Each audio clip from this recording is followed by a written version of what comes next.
মানিকগঞ্জে ভাঙন কবলিত স্থানে নিজ অর্থায়নে বালুর বস্তা এবং অসহায় দরিদ্রের মাঝে নগদ অর্থসহ ত্রাণ সামগ্রী তুলে দিলেন সংসদ সদস্য সালাউদ্দিন মাহমুদ জাহিদ। মোহাম্মদ রনি মিয়া, শিবালয়, মানিকগঞ্জ। নদীতে পানি বৃদ্ধির এবং প্রবল স্রোতের কারণে মানিকগঞ্জে শিবালয় উপজেলার তেওতা ইউনিয়নসহ বেশ কিছু অঞ্চলে নদী ভাঙন দেখা দিয়েছে। নিহালপুর, ঝিকুটিয়া, সমেজগড় সহ বেশ কিছু গ্রামে ব্যাপক নদী ভাঙন হচ্ছে। নদী ভাঙন রোধে সোমবার দুপুরে তেওতা ইউনিয়নের ঝুঁকিপূর্ণ স্থানে বালুর বস্তা ফেলেন মাননীয় সংসদ সদস্য সালাউদ্দিন মাহমুদ জাহিদ।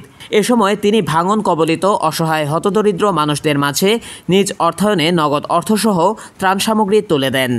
আমি আমার মন্ত্রণালয় থেকে যত দূর সুযোগ সুবিধা পারি আমার এলাকার মানুষের জন্য আমি করব।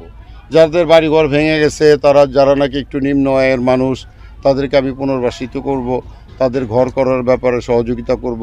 তারা যাতে খাদ্য অভাবে না ভোগে আমি সেই ব্যবস্থা ইনশাল্লাহ তাদেরকে করব।